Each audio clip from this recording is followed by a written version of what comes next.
మీనరాశి వారికి మే నెల మిశ్రమమైనటువంటి ఫలదాత.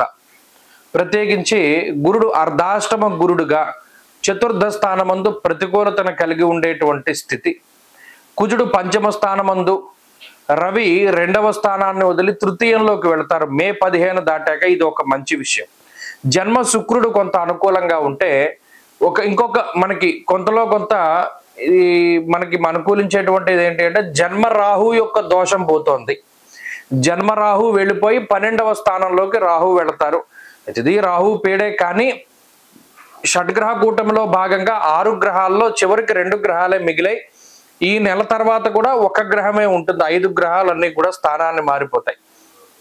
కాబట్టి రాహు వ్యయంలోకి వెళ్ళిపోతే కూడా కొంత బడ్డెం తగ్గుతుంది.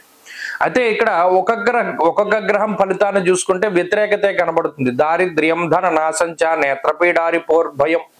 ప్రత్యేకించి మే నెలలో మీనరాశి వారు అందరూ జాగ్రత్తగా ఉండవలసింది దేని గురించి అంటే దొంగల భయం. మన దగ్గర విద్య ఉందనుకోండి, ఎవడు దొబ్బలేడు. నచోరహార్యం, నజరాజహార్యం, నా భ్రాతృభాజ్యం. మన దగ్గర చదువును ఎవడు దొంగిలించలేడు. కానీ మన దగ్గర ఉండే ప్రాపర్టీసు, డబ్బు, బంగారము, విలువైనటువంటి వస్తువులు, ఎలక్ట్రానిక్ గ్యాడ్జెట్స్ ఇవి పోతూ ఉంటాయి. మీనరాశి వారు మే నెలలో దొంగల బారి నుండి చాలా జాగ్రత్తగా ఉండాలి. ఇంటి దొంగల నుండి మరీ జాగ్రత్తగా ఉండాలి.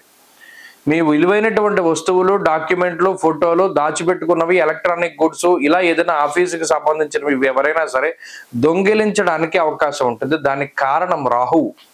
వ్యయస్థానమందు అంటే మనకు ఉండేటువంటి సంపద ఎలా పోతుంది అంటే పరుల పాలైపోతుంది, దొంగల పాలైపోతుంది అన్నాడు. దారిద్ర్యం, ధననాశంచ, నేత్రపీడ, రిపోర్ భయం. నిద్ర పట్టదు. ఏదైనా వస్తువు పోతుందేమో లేదా పోయిందేమో అనేటువంటి భయం, భ్రాంతి కలుగుతూ ఉంటాయి. జన్మ శనేశ్వరుడు వ్యసనముల ద్వారా ధనాన్ని కోల్పోయేలా చేస్తాడు. జోదము, స్పెక్యులేషను, బెట్టింగు, ఆన్లైన్ ట్రేడింగ్లు, ఇవాళ రకరకాలుగా డబ్బులు పోగొట్టుకోవడానికి మార్గాలు ఉన్నాయి కదా, వాటిలో డబ్బు పెట్టి పోగొట్టుకునేలా చేస్తారు.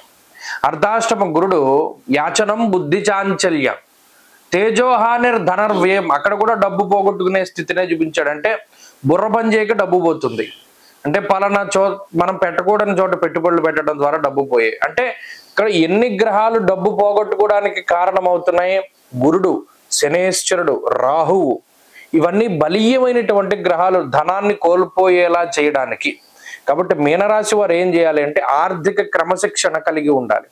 ఎక్కడ రూపాయి పెట్టాలి, ఎక్కడ పెట్టకూడదు అనేటువంటి దాన్ని తెలుసుకోవాలి. ఏదైనా ముఖ్యమైనటువంటి వస్తువు ఉందనుకోండి, దాన్ని దాచుకోవాలి. అంతేగాని పబ్లిక్ గా మనం పెట్టడం ద్వారా దానికి ఎక్కడైనా కోల్పోయి సెల్ ఫోన్లు దొబ్బేస్తూ ఉంటారు. లేకపోతే ఎక్కడైనా పెడితే మనం జారి పడిపోతూ ఉంటాయి, జేబుల్లోంచి పోతూ ఉంటాయి.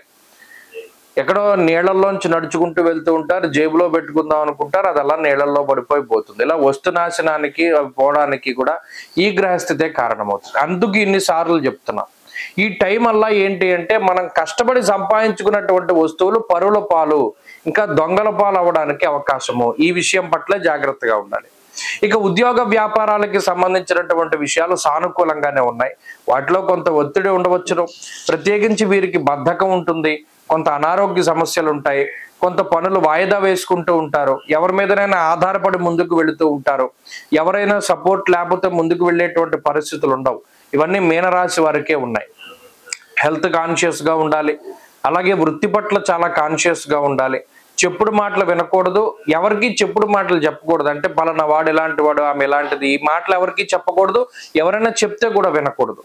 ఇటువంటి క్రమశిక్షణని, వాక్ అంటే మాటకి సంబంధించిన క్రమశిక్షణని, ఆర్థిక క్రమశిక్షణని పాటించగలిగి శారీరక వ్యాయామాన్ని చక్కగా పాటిస్తూ వేళకి తిని పడుకుంటూ ఉండడం, ఇటువంటివి చేస్తూ ఉంటే మీనరాశి వారు ఈ మే నెల కొంత బాగుండేటువంటి పరిస్థితులు ఉంటాయి. కాబట్టి దైవబలం ముఖ్యం. పరమేశ్వరుడి యొక్క ఆరాధన చెయ్యండి. వీలున్నంత వరకు ప్రతి శనివారం, సోమవారం శివాలయంలో దీపం పెట్టండి. ప్రదోష కాలంలో ఈశ్వరాభిషేకాలు, దుఃఖహర పరమేశ్వర స్తోత్రాన్ని, రుద్ర కవచాన్ని, అలాగే దక్షిణామూర్తి కవచాన్ని పారాయణం చేస్తూ ఉండండి. శివ పంచాక్షరి స్తోత్రాన్ని క్రమం తప్పకుండా చదువుకుంటూ ఉండండి. మంచి ఫలితాలు సంప్రాప్తమవుతాయి. స్వస్తి.